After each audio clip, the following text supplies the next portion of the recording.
Hoje eu quero trabalhar uma palavra com vocês, olha para cá. Deixa o Espírito de Deus trabalhar no seu coração essa manhã.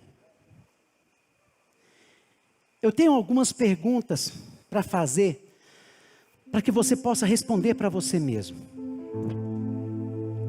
A história que eu vou ler aqui essa manhã, para mim é uma história muito emocionante. Eu sei que você tem sonhos, porque todos nós temos sonhos. Há quem diga que quem desiste de sonhar, desistiu de viver. Aquele que não sonha, desiste de viver. Mas às vezes podem ter pessoas aqui no nosso meio que simplesmente parou de sonhar. E então deixou de viver. Tem sido apenas um sobrevivente. Quem sabe que aqui hoje no nosso meio tem pessoas que pegaram os seus sonhos e enterraram. E falou pronto, enterrou e na lápide escreveu da seguinte forma: aqui jaz os meus sonhos. Eu quero te encorajar essa manhã para não desistir dos seus sonhos. Daqueles sonhos mais impossíveis que você acha. Por isso que o tema dessa mensagem é: não desista de sonhar. Porque eu gostaria que você então meditasse nessa palavra comigo. Em nome do Senhor. Nós estamos aqui na presença de um Deus dos impossíveis. Um Deus que pode fazer e trazer a restauração do seu sonho. Porque para Ele não há causas impossíveis. Para Ele não há sonhos impossíveis. Para Ele não há ninguém irrecuperável. Para Ele não há família sem solução. Para Ele não há casamento que não possa ser refeito. Para Ele não há impossíveis. Nós estamos diante deste Deus das causas impossíveis. E para isso eu gostaria que você abrisse a sua Bíblia, ou se você não trouxe a sua Bíblia, acompanhasse no telão. A minha linguagem é a Almeida Revista e Atualizada. Obrigado, Jade. O que eu seria sem vocês? Então, abra lá em 1 Samuel, capítulo 1, a partir do versículo 1.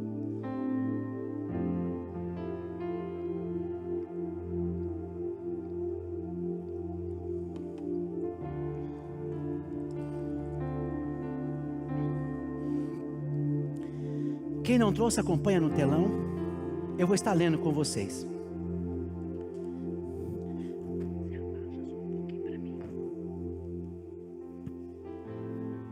Houve um homem de Ramataim Zofim, da região montanhosa de Efraim, cujo nome era Eucana.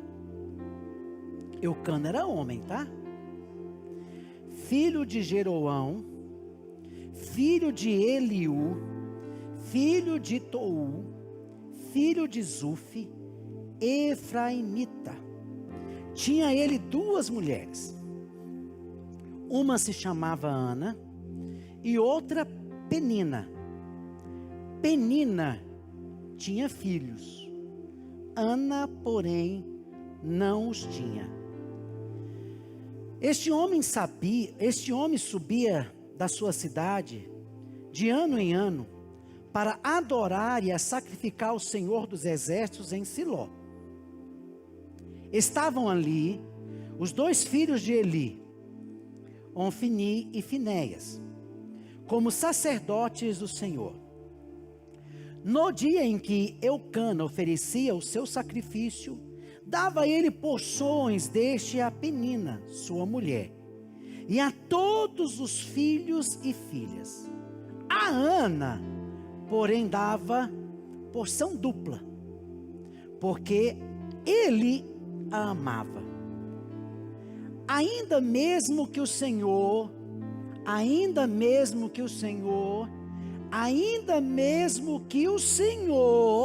houvesse deixado estéril.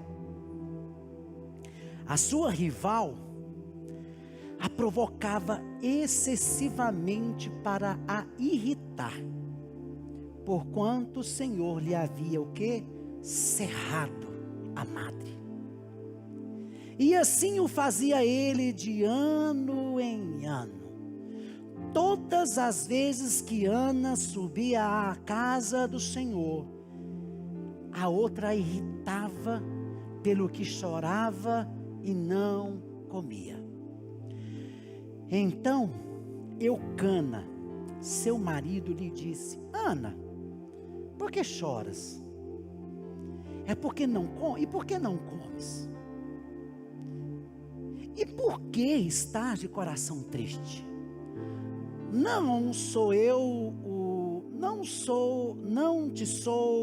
eu o melhor do que 10 filhos? Então, Eucana está falando para ela assim, em outras palavras, tá? Não se escandalize, tá? Ana, para de pensar nos filhos. Pensa em mim. Chora por mim. Liga para mim. Não liga para eles. Está entendendo o que eu estou falando? Então, ele está dizendo exatamente isso. Para de chorar por eles, né? Então, liga para mim. Eu não sou melhor do que 10 filhos. Eu estou aqui. Eu não te supro em tudo. Por que você está fazendo isso? Tá. Após de terem comido e bebido em Siló, estando ali o sacerdote, assentado numa cadeira junto a um pilar do templo do Senhor, levantou-se Ana e com amargura de alma, orou ao Senhor e chorou abundantemente. É tão interessante que agora Ana chora abundantemente. E fez um voto dizendo: Senhor dos exércitos, se benignamente atentares para a aflição da tua serva, e de mim te lembrares, e da tua serva não te esqueceres, e lhe deres um filho varão, ao Senhor o darei por todos os dias da sua vida, e sobre a sua cabeça não passará navalha. Demorando-se ela no orar perante o Senhor, passou Eli a observar-lhe o movimento dos lábios. Portanto, Ana só no coração falava, seus lábios se moviam, porém não lhe ouvia voz nenhuma. Por isso, Eli a teve por embriagada. E lhe disse: até quando estarás tu embriagada? Aparta-te de ti esse vinho. Porém Ana respondeu: não, Senhor meu, eu sou mulher atribulada de espírito, não bebi nem vinho e nem bebida forte, porém venho derramar da minha alma perante o Senhor. Não tenhas, pois, a tua serva por filho de Belial, porque pelo excesso da minha ansiedade, da minha aflição, é que tenho falado até agora. Então lhe respondeu Eli: vai-te em paz. E o Deus de Israel te conceda a petição que lhe fizeste. E disse ela: acha a tua serva mercê diante de ti. Assim a mulher se foi pelo caminho e comeu, e o seu semblante já não era triste. Levantando-se de madrugada, e adoraram perante o Senhor, e voltaram e chegaram à tua casa a Ramá. Eucana coabitou com Ana, sua mulher, e lembrando-se dela o Senhor, ela concebeu, e passando o devido tempo, teve um filho, que chamou Samuel, pois dizia: do Senhor o pedi. Subiu Eucana, seu marido, com toda a sua casa, a oferecer ao Senhor o sacrifício anual e a cumprir o seu voto. Ana, porém, não subiu e disse a seu marido: quando for o menino desmamado, levá-lo-ei para ser apresentado perante o Senhor. Por isso que nós apresentamos crianças diante do Senhor. E para lá ficar para sempre. Respondeu-lhe Eucana, seu marido: faze o que lhe melhor te agrade. Fica até que o desmames. Tão somente confirme o Senhor a tua palavra. Assim ficou a mulher e criou o filho ao peito até que o desmamou. Havendo-o desmamado, levou-o consigo com um novilho de 3 anos, uma eifa de farinha e um odre de vinho, e o apresentou à casa do Senhor a Siló. Era o menino ainda muito criança. Imolaram o novilho e trouxeram o menino a Eli. E disse ela: ah, meu senhor, tão certo como vives, eu sou aquela mulher que esteve aqui contigo orando ao Senhor. E por este menino orava eu, e o Senhor me concedeu a petição que lhe fizeste, pelo que também o trago como devolvido ao Senhor, porque todos os dias que viver, pois do Senhor o pedi. Eles adoraram ali o Senhor. Bendito Deus, obrigado pela tua palavra. Que o teu Espírito Santo possa continuar ministrando em nossos corações. Nós te louvamos em nome de Jesus. Amém, amém. Então esse texto que nós estamos falando aqui, presta atenção, olha para mim. Ele vai falar de uma mulher que tinha um sonho. E o sonho dessa mulher era de ser mãe, porque Ana era estéril. Se Ana tivesse em nosso meio hoje, ela poderia ser até questionada. Nossa, Ana, você é uma mulher tão crente, você adora o Senhor, você serve o Senhor, você lê a Bíblia, você clama a Deus, mas por que você é doente? Por que o Senhor não te dá a realização dos seus sonhos? Ah, Ana, deve ter alguma coisa errada com você. Talvez seja uma maldição na sua vida. Se isso fosse nos dias hoje, talvez você tenha um demônio alojado no seu ventre. Talvez exista alguma coisa aí que precisa ser removida. E com certeza levantariam amigos de Jó e falasse para ela: tem coisa errada contigo, senão o Senhor não iria lhe permitir este mal, senão o Senhor não lhe permitiria que você fosse o ventre fechado. Então é melhor você pensar muito bem o que está acontecendo com você. Mas o problema de Ana não era pecado. Olha para mim, o problema de Ana não era pecado escondido, o problema de Ana não era maldição, o problema de Ana não era um espírito maligno, a questão de Ana era com o próprio Deus, porque diz a palavra de Deus no versículo 5 e 6, que o próprio Deus a colocou estéril, e o próprio Deus fechou a sua madre. Então a questão de Ana era com o próprio Deus. E agora você pode me questionar: então, por que o próprio Deus adia os sonhos de Ana? Por que o próprio Deus adia também os nossos sonhos? Por que eu tenho passado essas questões? Por que eu tenho enfrentado esses dilemas? Por que eu tenho vivido isso?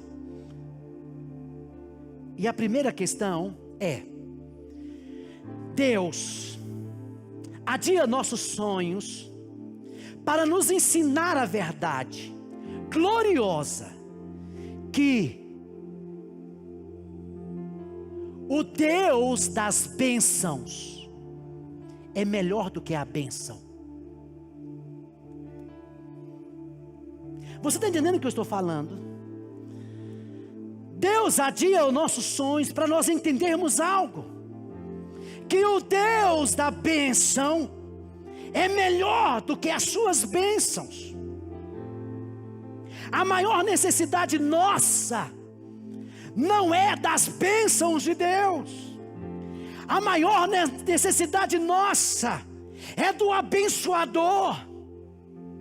Não é de coisas, não é de pertences. A maior necessidade nossa é de Deus. E nós temos que aprender isso. Por isso Deus nesta manhã está falando para você: não desista. E a Bíblia está nos ensinando a buscar o abençoador.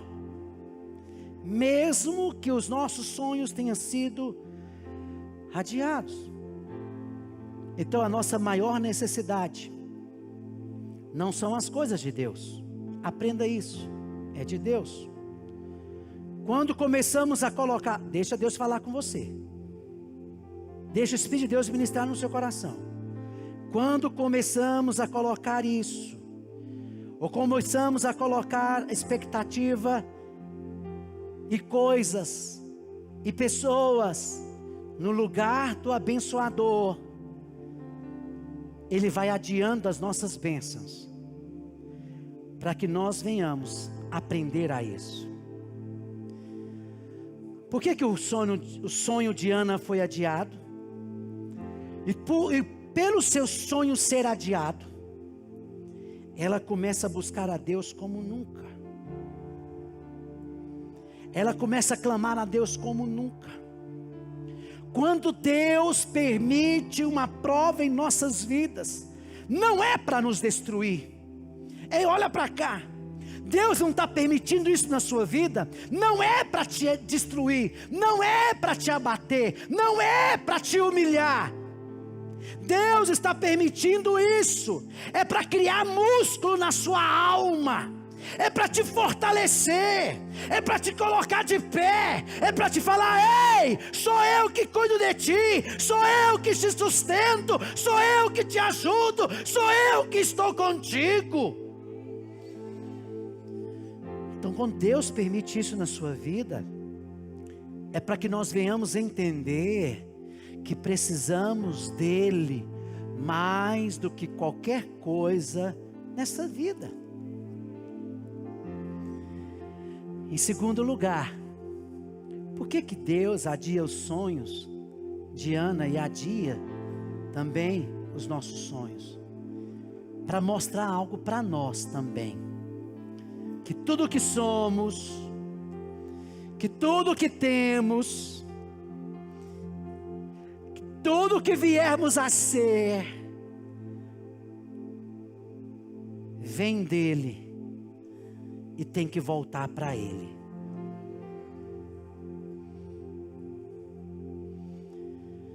O que Ana disse ao sacerdote Eli, lá no versículo 27. Por este menino, orava eu.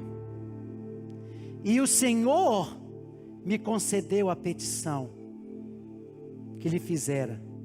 No versículo 28 fala: pelo que também trago, devolvido ao Senhor, por todos os dias da sua vida. Se Ana não tivesse esse entendimento de devolver ao Senhor, Samuel teria se tornado o ídolo dela.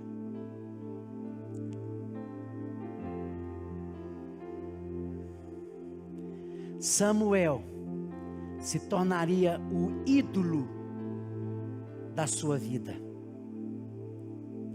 E esse é o risco que nós corremos também hoje. De quando nós recebemos bênçãos, quando nós recebemos dádivas de Deus, quando recebemos a graça de Deus, de transformar aquela bênção em um ídolo, de transformar aquela bênção em um substituto de Deus, substituir o abençoador pela sua bênção. ao ponto de não fazermos mais as coisas de Deus, a ponto até mesmo de deixarmos de vir na casa de Deus, porque Deus me abençoou tanto, que agora eu tenho que gastar tempo com a minha família viajando,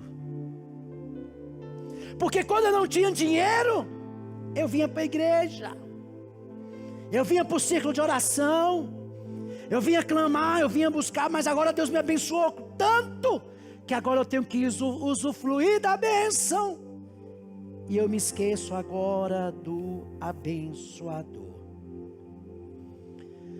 Tudo isso, mas agora eu trabalho, tenho que trabalhar, e quando sobrar tempo, eu vou para a igreja. Agora Deus me deu uma família, agora eu quero curtir minha família, mas quando sobrar tempo, eu vou para a casa de Deus. Agora Deus me deu um filho, mas agora eu tenho que cuidar do meu filho, mas quando sobrar tempo, eu volto a fazer as coisas de Deus. A bênção passa a ser o ídolo, a tomar conta da primazia. Olha para mim, nós pedimos para Deus prosperidade, e eu tenho uma notícia para te dar: Deus dá prosperidade. Diz a palavra de Deus que as bênçãos de Deus enriquece o homem, que as bênçãos de Deus Ele dá para aqueles que pedem, e essas bênçãos não têm desgosto. É Deus que fortalece as nossas mãos para adquirirmos o quê? Riquezas. Aí a pessoa começa a prosperar, aí a coisa vai acontecendo, e as coisas de Deus vai ficando para depois. Mas Ana sabia disso. Deus me deu, e eu quero pegar o que Deus me deu, ao invés de viver agora em função dele, eu o trago de novo para o altar, porque vem de Deus, eu devolvo.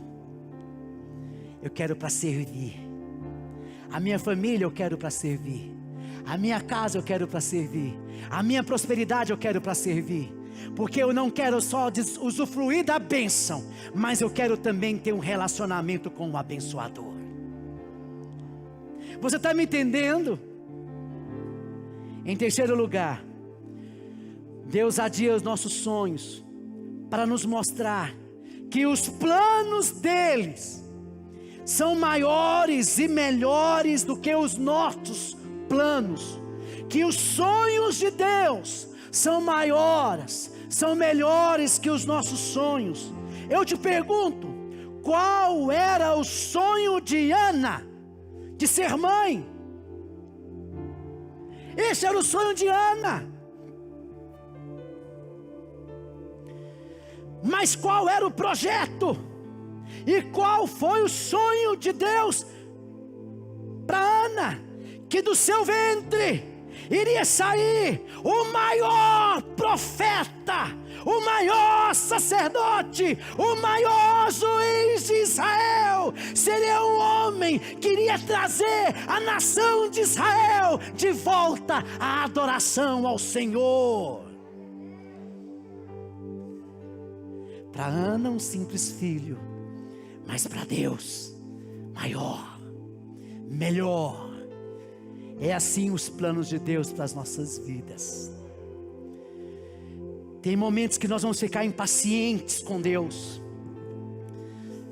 porque nós clamamos, porque nós pedimos, porque nós esperamos que Deus responda do nosso jeito, no nosso tempo.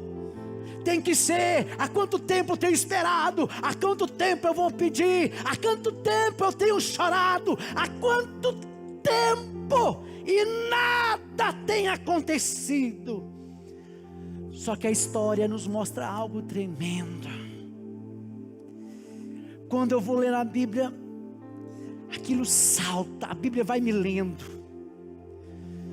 Sabe, a história vai contar algo de um homem conhecido como José, do Egito. José do Egito estava preso. E em certa ocasião ele fala para o copeiro, chefe de Faraó: lembra-te de mim, eu sou inocente, e eu estou aqui preso. Você vai sair, você vai estar com o Faraó, lembra-te de mim. E sabe o que acontece? O copeiro de Faraó esquece dele, e ele fica ali por mais 2 anos. Você pergunta, pode perguntar para mim: poxa, por que Deus deixa um filho dele padecer em uma prisão imunda, mal cheirosa, sem tomar banho, 2 anos, sendo que ele era inocente? Por que Deus não tirou José do Egito da cadeia quando ele queria sair de lá, e prolonga o seu sofrimento por mais 2 anos? Sabe, meus amados, se José saísse daquele lugar, naquele exato momento, provavelmente José seria só mais um lavador de pratos e de copos de Faraó. Mas os 2 anos ali presos, era o momento exato, o momento certo, que Deus estava levantando uma rampa para que ele pudesse passar por cima dela, para se tornar o governador do Egito.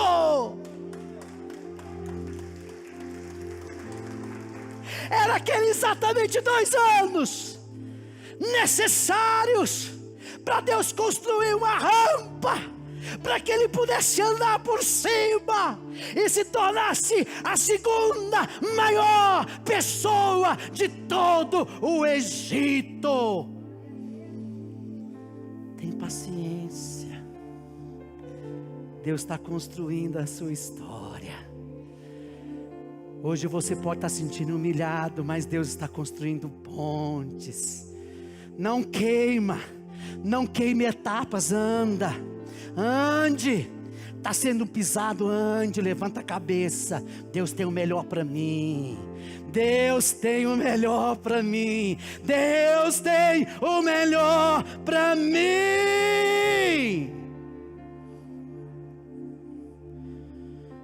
Quando você pensa que Deus está longe ou indiferente, Ele não está trabalhando contra você, mas Ele está trabalhando por você. Dá uma olhadinha para o seu irmão e fala: isso que você tem passado hoje é Deus trabalhando por nós. Ele não é nosso inimigo.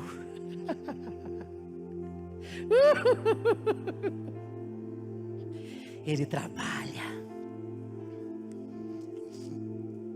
Ele trabalha. Em 4º lugar, Deus adia nossos sonhos, porque Ele é Deus. Ele é Deus. Ele é soberano. Ele faz todas as coisas conforme o seu conselho, da sua vontade, da sua sabedoria. Se você olhar o capítulo 2, vamos lá, capítulo 2, de 6 a 8, de Samuel, esse texto vai falar uma coisa bem interessante. Olha o que diz lá. Ei, olha para o texto. O Senhor é o que tira a vida e a que dá, faz descer a sepultura, mas é Ele também que faz subir. O Senhor empobrece, mas é o Senhor quem enriquece. É o Senhor que abaixa, mas é também o que exalta. Ele levanta o pobre do pó, e desde o monturo exalta o necessitado, para fazer assentar entre os príncipes, para fazer herdar o trono de glória, porque o Senhor são as colunas da terra e assentou sobre elas o mundo. Você pode aplaudir a Ele?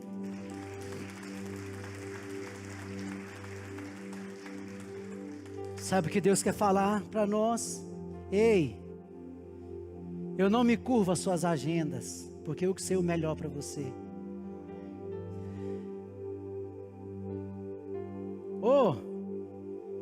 Eu faço como eu me aprazo. Eu sei o melhor para você. Mesmo que você tenha passado o pior momento da sua vida, quando eu ajo, ninguém pode impedir o meu agir. Então, eu só quero falar algo para você essa manhã. Não desista de sonhar.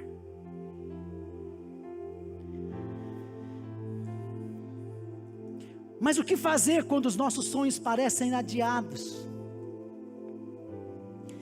3 coisas aqui eu vou aprender com Ana, nas suas atitudes. A primeira atitude que Ana teve é continuar caminhando, é continuar crendo, é continuar orando, é continuar esperando o milagre. Não desista, não desanimes, não te abatas, não desista nas crises, não abra mão nas crises, não abra mão nas dificuldades, não abra mão. Nós estamos vivendo uma geração que prefere abrir mão do que enfrentar. Enfrenta de cabeça erguida. Mostre quem é Deus em você. Não desista. Não abra mão. Segundo, tem promessa na sua vida? Tinha promessa na vida de Ana também. Agarre nas promessas de Deus. Deus não é homem para mentir. Deus não é homem para mentir. Se Ele te falou algo, permaneça neste alvo, permaneça firme. A atitude de Ana, ela acolheu a palavra certa que veio de Deus. Não dê ouvido para os profetas das crises. Não dê ouvido para as dificuldades. Não dê ouvidos aos caos. Não dê ouvidos para as circunstâncias. Não dê ouvidos para os problemas. Primeiro eu creio, depois eu vejo a glória de Deus. Terceira atitude de Ana, ela volta às suas trincheiras. O que é isso? O que ela tinha deixado de fazer, ela volta a fazer. Se ela não cantava, ela voltou a cantar. Se ela não maquiava, ela voltou a maquiar. E o marido dela começou a observar ela diferente. Se ela não se penteava, ela voltou a pentear-se. Se ela não se arrumava, ela voltou a arrumar-se. E ela começou a voltar às trincheiras. Ei, o seu adversário tirou a sua alegria, volta a alegrar-se. O seu adversário quer que você vive pelos cantos, volte a envolver-se. O seu adversário quer que você não cante, volte a cantar. Ela começou a ser uma mulher interessante para o seu marido. E porque ela voltou a ser interessante, Deus lembrou-se dela. Ei, levanta a cabeça. Deus nesta manhã está falando: não me esqueci de você. Volte a sonhar. Deus lembrou-se dela, abriu seu ventre. Ao invés de ficar amargurada, ao invés de fugir, ao invés de voltar a ser uma pessoa fechada, ela voltou a ser como antes. A Bíblia diz que o coração alegre formoseia o rosto. Fala bem olhando para a pessoa mais próxima de você. Fala para ele: volte a sorrir. Volte a sorrir. Volte a sorrir. Ei, volte a sorrir. Volte a fazer o que você fazia antes, que tentaram roubar de você. Volta! Porque o Deus das promessas, o Deus dos sonhos,